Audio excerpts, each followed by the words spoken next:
Good afternoon. My name is Adrian Dix. I'm BC's Minister of Health. To my right is Dr. Bonnie Henry, BC's Provincial Health Officer. This is our COVID-19 briefing for Thursday, July the 16th. Honored to be here on the territories of the Lekwungen-speaking people of the Songhees and the Esquimalt First Nation. Tomorrow, Friday, we'll be providing a written briefing around 3 o'clock. The next in-person briefing will be next Monday. Which I think is July the 20th, I'm guessing. July the 20th at 3 o'clock here. At that time, Dr. Henry will be presenting some of the results of the survey that we did of more than 350,000 British Columbians with respect to the impact, the health and other impacts of COVID-19 on their lives. And with that, I'd like to proud to introduce Dr. Bonnie Henry. Thank you and good afternoon. For today, we have 21 new cases of COVID-19 in BC. That includes 18 people who tested positive and 3 epidemiologically linked cases. That brings our total of people with COVID-19 to 3,170 in British Columbia, including 1,028 people in the Vancouver Coastal Health Region, 1,667 in the Fraser Health Region, 136 people on Vancouver Island Health Region, 223 people in the Interior Health Region, 65 people in Northern Health, and 51 people who live outside of Canada. We have no new healthcare related outbreaks, but 3 active ones that are ongoing, 2 in long-term care and 1 in acute care.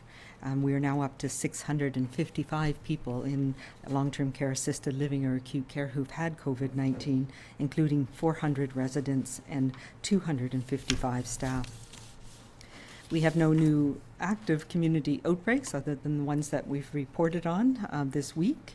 We now have 4 cases related to the Crazy Cherry Farm. And we have continuing with contact tracing and trying to determine the number of people related to the community exposures events in Kelowna. There are 27 cases now associated with those exposure events, 18 of whom live in the Interior Health Region and 9 people in Vancouver Coastal Fraser Health Regions. I do want to remind people that if you have been at one of the locations within a community exposure event, you do need to monitor carefully for symptoms, limit your contact with others through the incubation period, and contact 811 if you have any symptoms at all to arrange testing for COVID-19. We have 192 active cases right now, of whom 15 people are in hospital and 3 now in critical care or ICU. We have no new deaths to report in the last day. Our total remains at 189 people who've died from COVID-19, and 2,789 people have now fully recovered. Earlier this morning, we presented some information around one of the research projects that we have been talking about on and off over the last number of months, and that's our Sero survey that was done here in British Columbia. Every day we have learned more and more about the virus, about our ability to protect ourselves, and about disheartening social effects that this pandemic has had. This Sero survey helps us understand the impacts that the COVID virus has had on people in British Columbia. And this is a project that we funded through the Michael Smith Foundation for Health Research early on. Researchers at the BC Centre for Disease Control, particularly Dr. Danuta Skowronski, Dr. Mel Krajden, who leads our lab there, and a team at both BC CDC and UBC. As well, Life Labs has been involved in this project. This was the first report of its kind released here in Canada and gives us a sense of the impact that this virus has had in our community.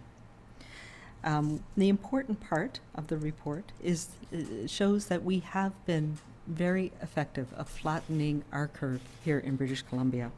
Less than 1% of people who were tested in this Sero survey were positive for antibodies for COVID-19. So this is a test that helps us understand how many people might have been infected in the past. And the way that this protocol was run, we received 1,000 samples from a community laboratories across the Lower Mainland, which was the area where we know we've had the most cases of COVID-19. So this is the highest risk area in the province, and those were tested at 2 different time periods to give us a sense of the progression or snapshot of the progression of the virus in our community. It is people who live in the community, so it doesn't take into account people who are in long-term care homes, but we have it across 10 age group bands across the age span in our community. What this does tell us is that there was very little circulating virus in March, which is what we would expect. And then later on, after our peak in May, when we did a second snapshot, we had less than 1% of people who had antibodies in that snapshot. What this also tells us is that we have done a good job of preventing community transmission in British Columbia. And outside of the Lower Mainland, we would expect these numbers to be even less. We also are able to estimate how many people might have had infection that didn't have a test, particularly during that period in March where we had limited access to tests and where our testing strategy really focused on those who were at highest risk of this virus. As you will recall, there were hundreds of people and thousands of people who were coming back to British Columbia in March from many places around the world, and they brought their risk with them from those places, and many of those people did have milder forms of COVID-19. So our estimations are that about 8 times more people than tested positive in this serosurvey likely had the virus in British Columbia, which gives us around 16,000, 17,000 people who may have been infected over the period of the last 6 months. This is in keeping with very similar studies that have been done in other places around the world. So this tells us that we still have very low levels of this virus. And we don't yet know whether having these antibodies means that you're protected, that you're immune from this virus if you get exposed to it again. Those are other studies that we are participating in and leading both here in Canada and internationally to help us better understand. But it does help us know how many people might have antibodies at this point. So we're learning a lot.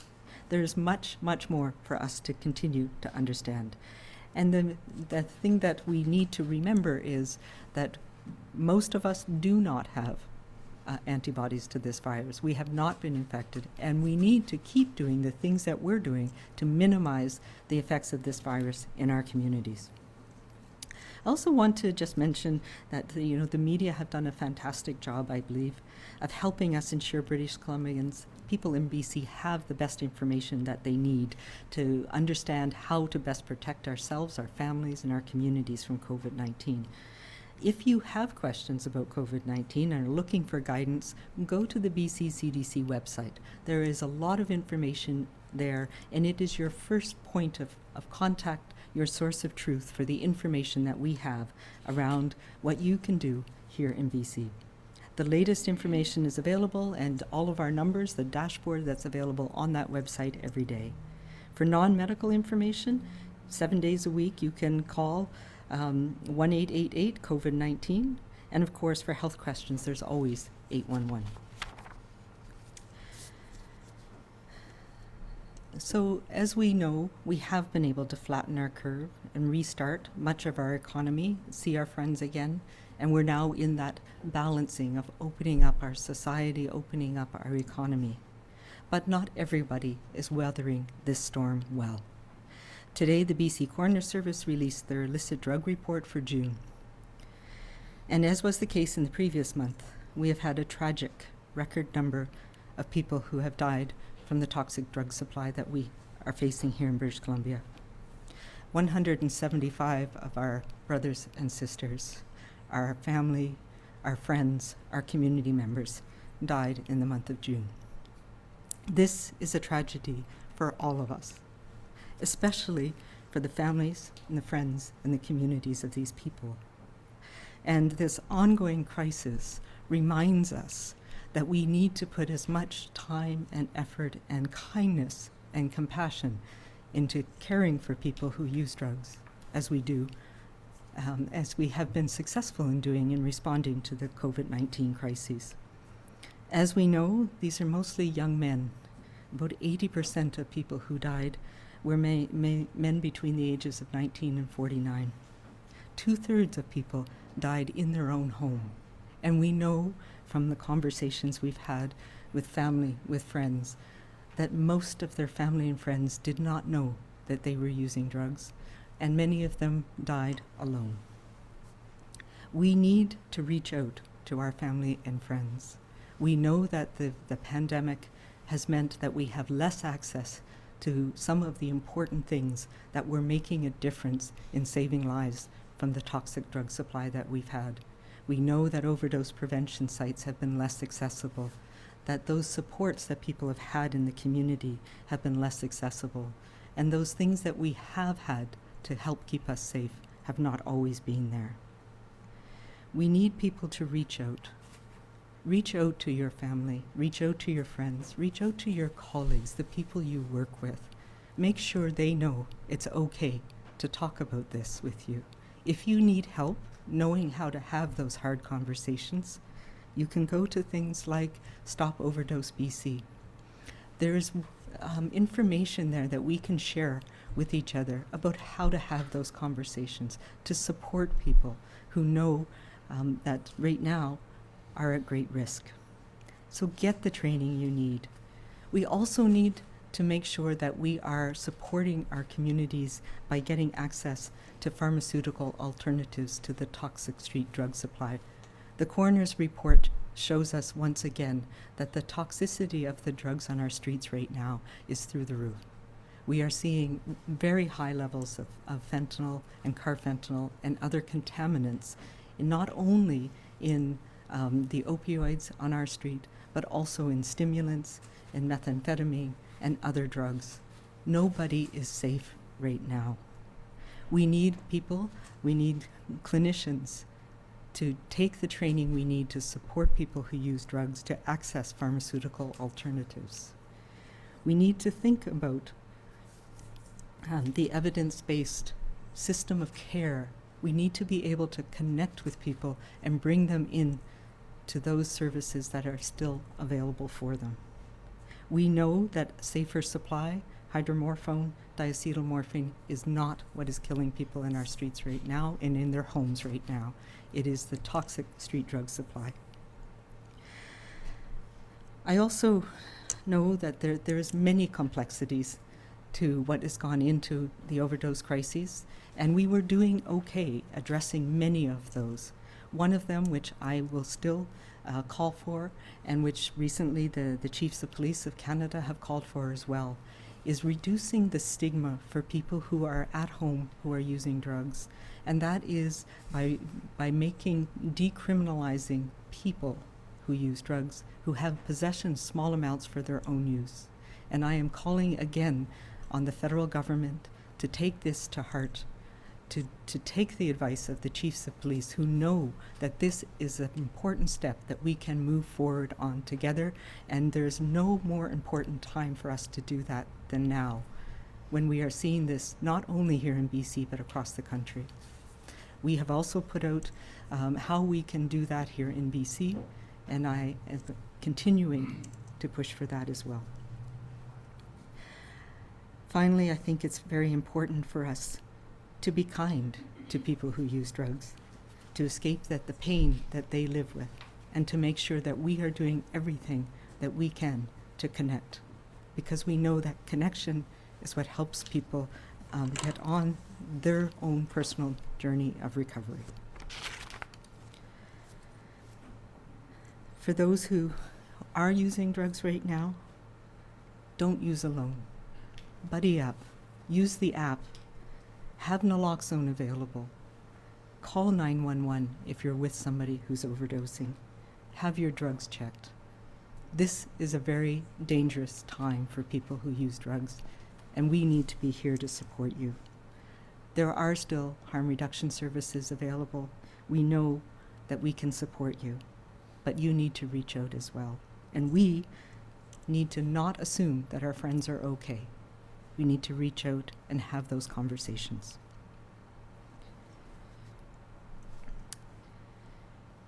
So as we have for the COVID crises, and now more than ever, we need to show kindness and compassion to our neighbors, our friends, and our loved ones. These challenges we are facing are not forever, but they are going to last for some time. So we need to help each other out. We need to care and support each other through this pandemic and through both our crises. And we need to continue to do what we have been doing, to be kind, to be calm, and to be safe.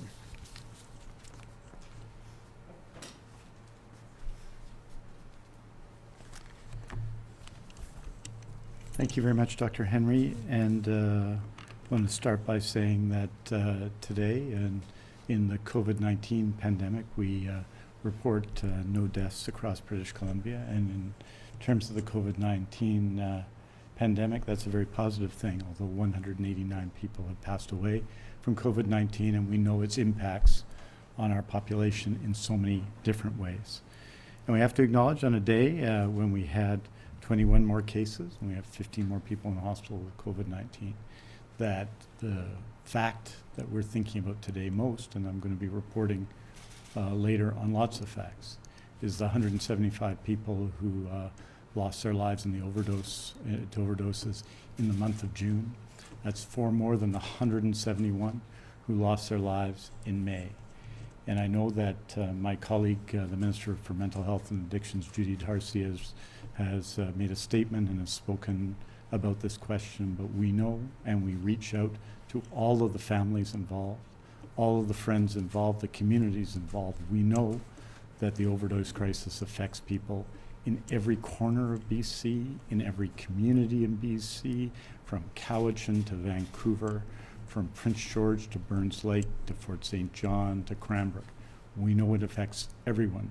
These are our community neighbors, they're our friends, they're our family members, and we mourn their loss, and we have to commit to doing more to address our other public health emergency, because this is a COVID-19 briefing, but one of 2 public health emergencies that our province are facing right now.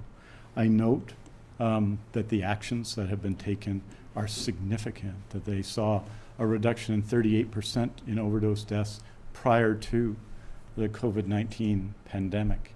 We've also seen significant action, new treatment beds, the Lifeguard app, increased safe consumption sites, as I say, a significant increase in opioid agonist therapy in both those who are able and prepared to prescribe it in the province and those who are using it, more than 23,000 this past year. We know that the changes that we made in March to support dispensed hydromorphone have seen an increase of 190%. That's from 677 people in March to 1,962 people in May who have used that service and that alternative. And we encourage people to reach out to their loved ones who may or may not be dealing with this toxic drug supply, and we encourage people who face issues around addiction to reach out as much as possible, to not use alone, as Dr. Henry has said. But we encourage them to reach out and to call 811 or to consult with their doctor or to consult an urgent and primary care center if they want to pursue prescribed alternatives, because prescribed alternatives in this time make sense for everybody. And I want to encourage everyone to do that. And still, all of the actions taken, and Minister Darcy would provide a list a lot longer than that, and still 175 people passed away in June, and we mourn them. Wanted to report on some of our progress, as I do every Thursday, with respect to our surgery renewal update. We know that on March 16th, we postponed all non-urgent scheduled surgeries in BC. From March 16th to May 17th, we completed 23,536 urgent scheduled surgeries and emergency surgeries. On May 18th, I should say, we resumed non-urgent scheduled surgeries, delivering them, as well as continuing to perform urgent and emergency surgeries. 47,232 surgeries were completed since surgeries restarted on May 18th. Of those 47,232 surgeries, 36,173 were scheduled surgeries, and 11,059 were unscheduled or emergency surgeries.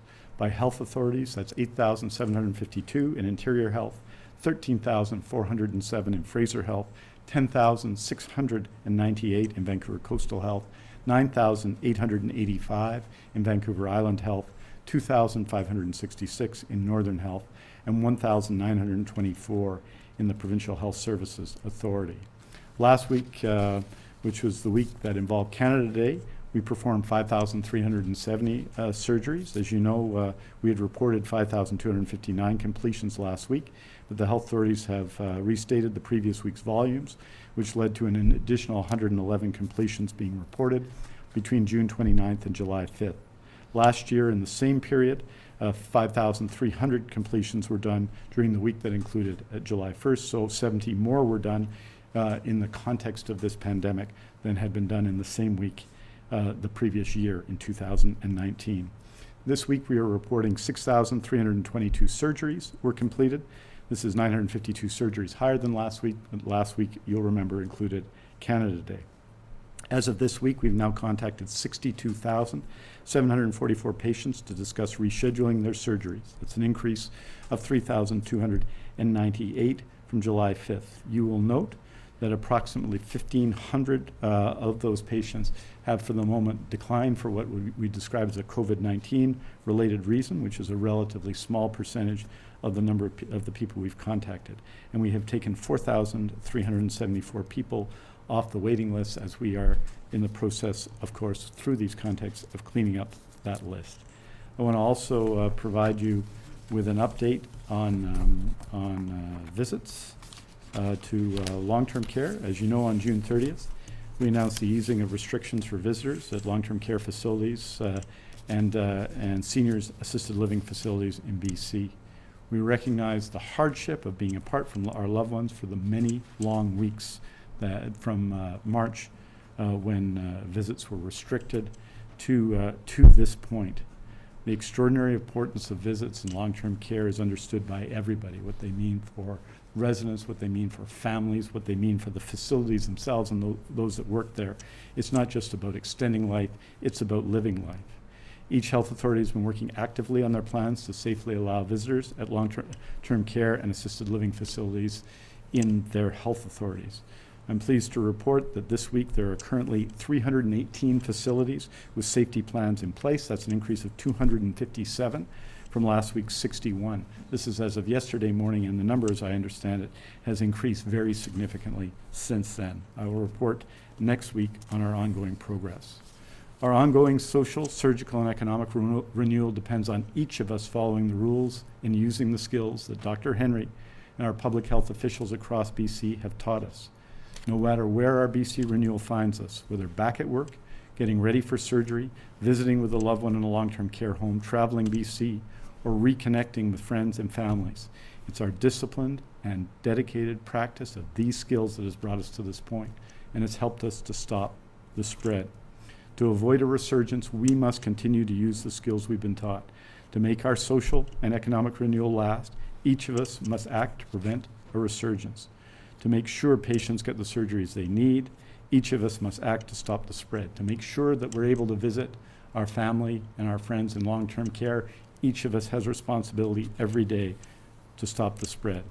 As we meet and reconnect with friends and take the precautions we know we must take, let's continue to use the skills we've been taught in our BC pandemic. Physical distance saves lives. Safe social interaction stops the spread. And being outside has a big upside.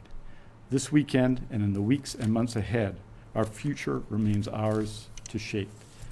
Merci beaucoup. Je vais dire quelques mots en français.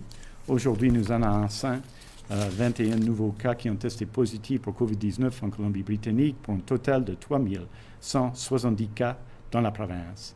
Il n'y a eu aucun nouveau décès et je m'en réjouis lié au COVID-19 pour un total de 189 décès en Colombie-Britannique. Nous continuerons à offrir nos condoléances à tous ceux qui ont perdu leurs proches durant cette pandémie. Parmi l'ensemble des cas confirmés de COVID-19, 15 personnes sont actuellement hospitalisées, dont 3 en soins intensifs. Les autres personnes dont le test de dépistage a été positif sont en isolement à leur domicile. À ce jour, 2789 personnes dont le test de dépistage de COVID-19 était positif sont maintenant rétablies. Merci beaucoup. Thank you very much. We're happy to take your questions. Thank you, Minister. As a reminder to everybody on the phone, please press star 1 to enter the queue. You are limited to one question and one follow-up only. Please take your phones off mute. You will not be audible until I call your name. First question is from Vaughn Palmer, Vancouver Sun.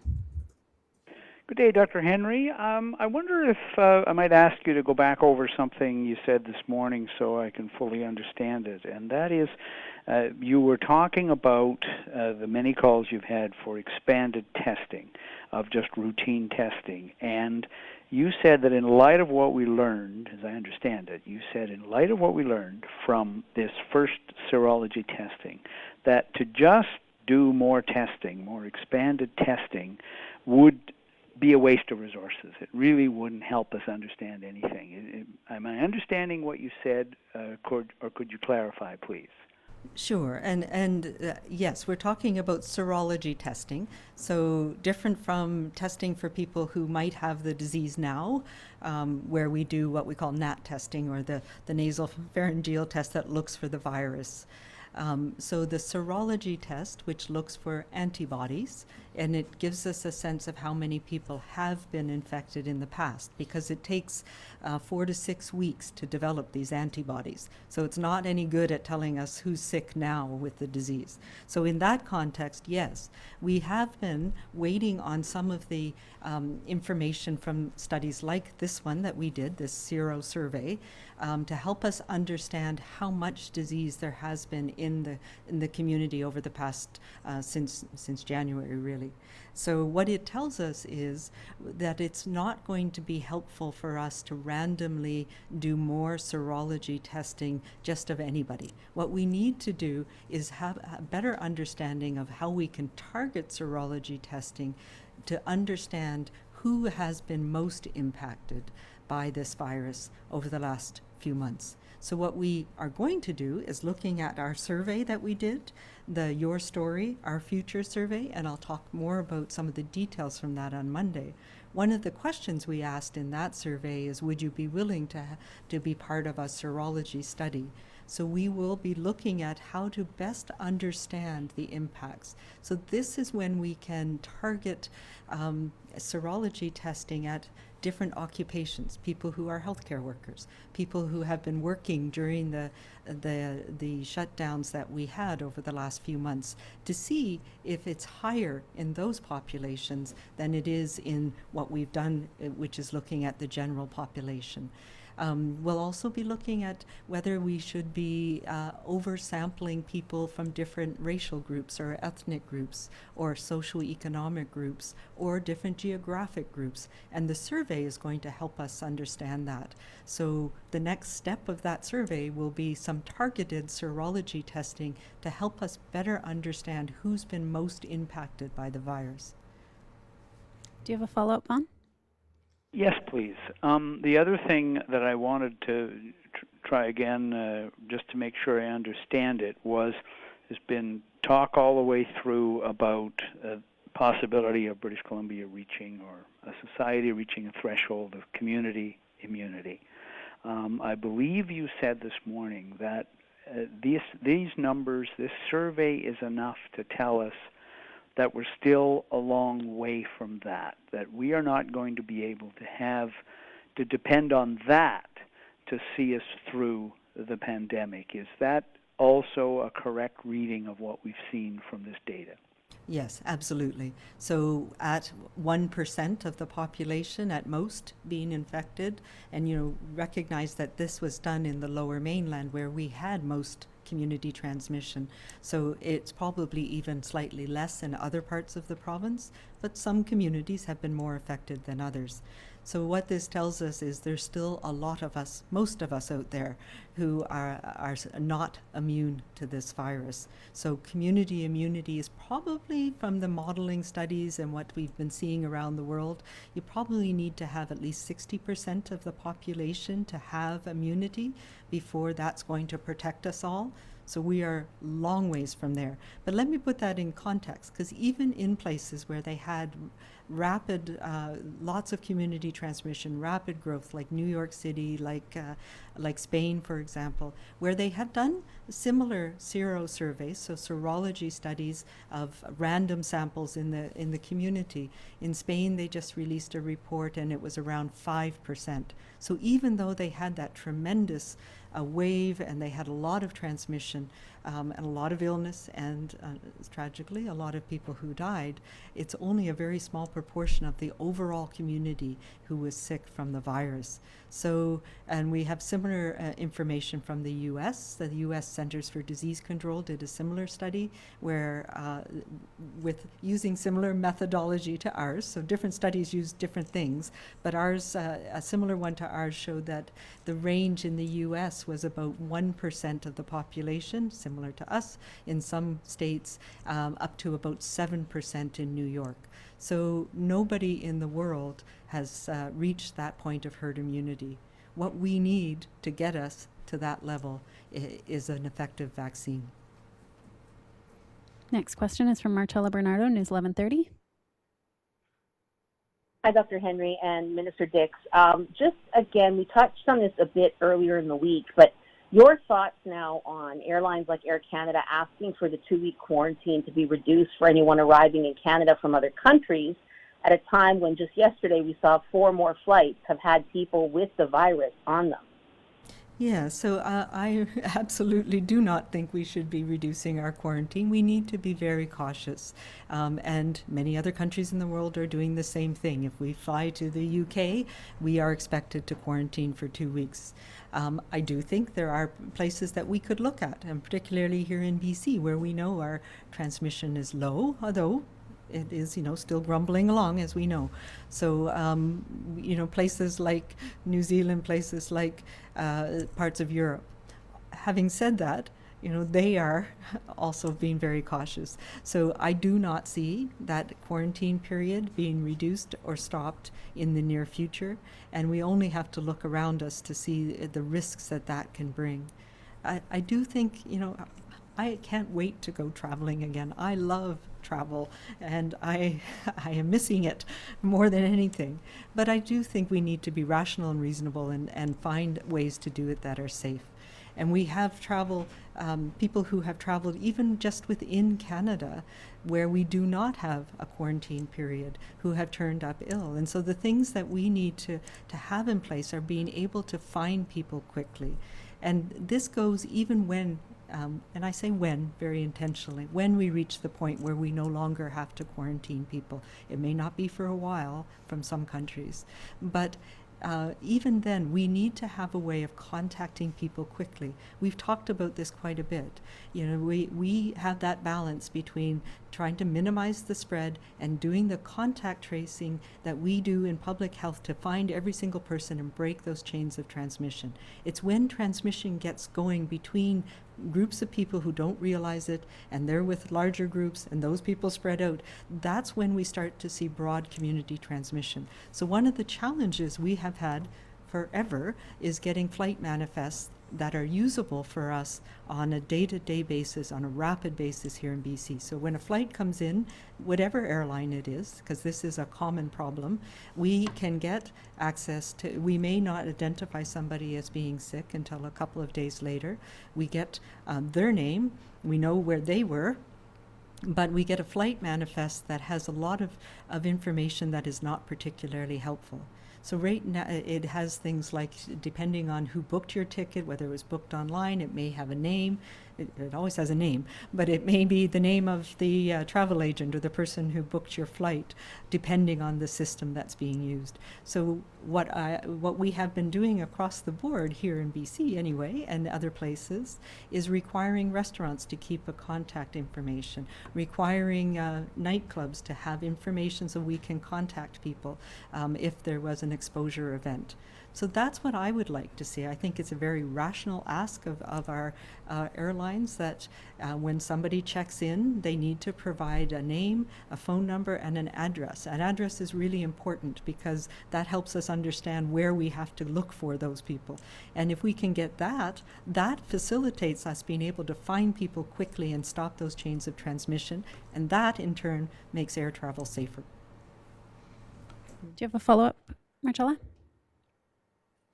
I did, and it's sort of along the lines of questions I've asked before regarding the ongoing call for people who want to have drive-in concerts. And we've seen in Alberta now, there has been Brett Kissel, who's a country music artist, that's had 60-minute concerts where he has essentially told people, you drive in, you can't go to the bathroom, you just sit there for 60 minutes, listen to the radio, listen to the concert, and you drive out. And the people that I've been talking to say they need this to be accessible for at least 200 vehicles in order for them to be able to make a profit from it or to keep people employed.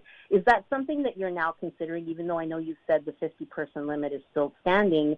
That doesn't seem to be the case for places like Playland and other places where more than 50 people are allowed. Yeah, I think we're talking two different things. So Playland, you can have a small number of people. They're not all together for an event with people that you don't know. It can be managed like a grocery store can.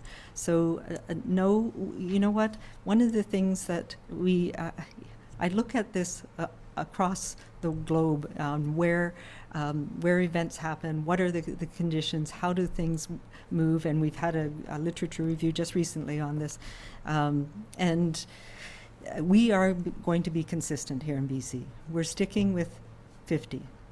We need to adapt to that.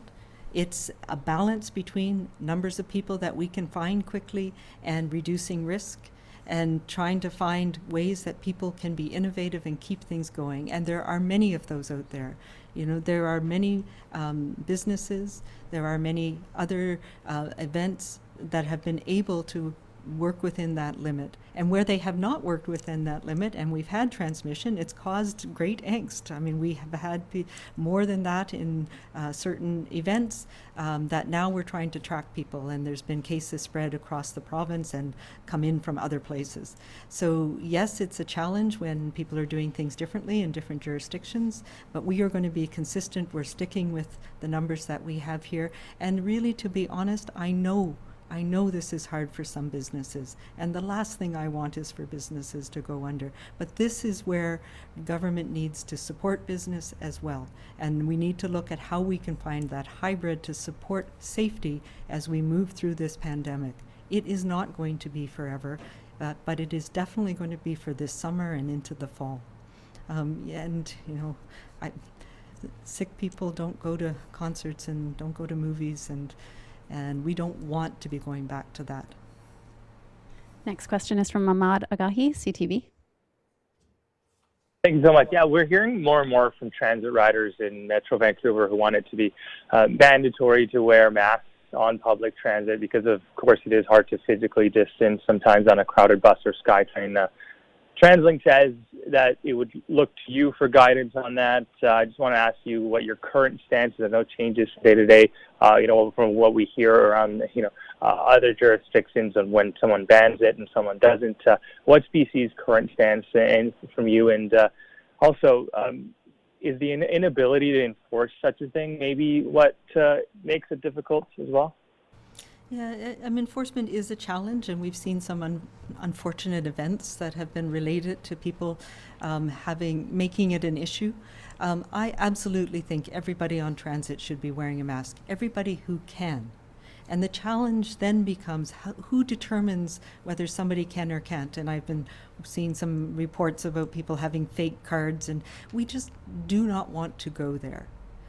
if you are taking transit right now, you should be wearing a face covering unless there's a very valid reason why you can't. We know that sometimes it's hard to tell when people cannot wear a mask, and it may be around physical disability, not being able to put one on or take one off, for example.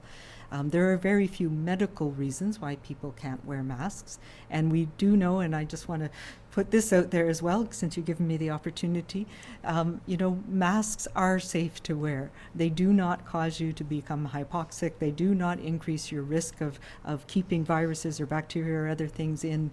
They do not exacerbate asthma or other lung conditions. You need to find one that's comfortable, that you can take on or off as needed, and sometimes it takes some time to get used to wearing them, and I know that from my own experience, but also my mother was telling me this recently too, that she and my father are very good now about wearing their mask outside all the time. Well, not outside necessarily, but in the grocery store or the drugstore when they need to go out. So yes, we should be using masks on transit all the time. I do, and I expect others to as well. Do you have a follow-up, Ahmad? No, thank you very much. Great, thank you. Next question is from Ethan Sawyer, CBC. Hey, Dr. Henry. You have been very clear about your position when it comes to supporting and not shaming people who use drugs. At the same time, though, stigma around drug use being a choice, even initially, still kind of exists. In fact, the Premier made a comment to that effect earlier today. Do you feel as though comments like this fuel that sort of stigma? You know what? I'm not aware of what the comment is, but I will tell you that we know that there are many reasons why people use drugs, and there are many reasons why people continue to use drugs. And in the words of Grand Chief Doug Kelly, and he talked about particularly First Nations people who use drugs, and he said it's not a drug problem, it's a pain problem. And I absolutely agree with him. Whether it's physical pain, whether it's emotional pain, whether it's psychosocial pain, the pain of the family trauma that you've gone through, those are things that lead people to use drugs. Nobody grows up thinking, I want to be addicted to substances. I want to have a substance use disorder. I want to have this controlling my life. There are many reasons why we get into that. We know, particularly for opioids, that they change our brain in ways that many of us are fine with. But some people, there's that combination of their own emotional, physical state and their genetics and the way their brain reacts to substances that make it much more likely that they are going to develop an addiction. So there are many, many reasons why people use drugs, and we cannot be judgmental, particularly now where it is such a dangerous situation, and that we know we have things that can support people, and we can support them in using opioid substitution therapy. We can support people in having a safer supply so they're not reliant on the toxic drug supply that we have on the streets right now. Do you have a follow-up, Ethan? Yeah, I'm just wondering, given kind of your non-judgmental approach, will you be following up with the Premier about his statement on drug use as a choice? I have regular conversations with the Premier, and I'm sure if that's the way it came out, that was probably not his intent.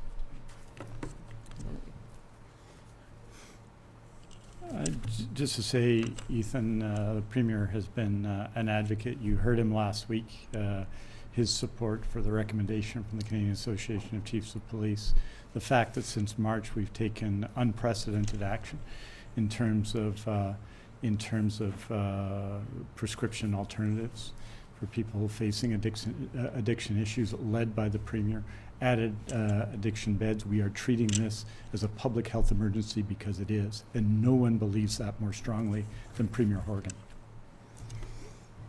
We have time for one more question. Absolutely. I have never had a conversation with the Premier where he has been anything but respectful of people who use drugs. We have time for one more question this afternoon. For any reporters that didn't get to ask a question, there will be a statement released shortly. For recommendations on protecting families and communities from COVID-19, visit bccdc.ca.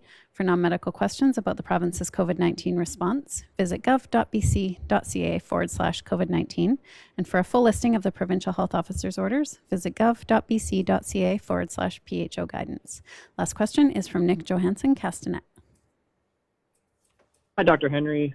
In regards to this cluster in Kelowna here, do you have any sense of a week on here, having a sense of how widespread this transmission has been in Kelowna itself?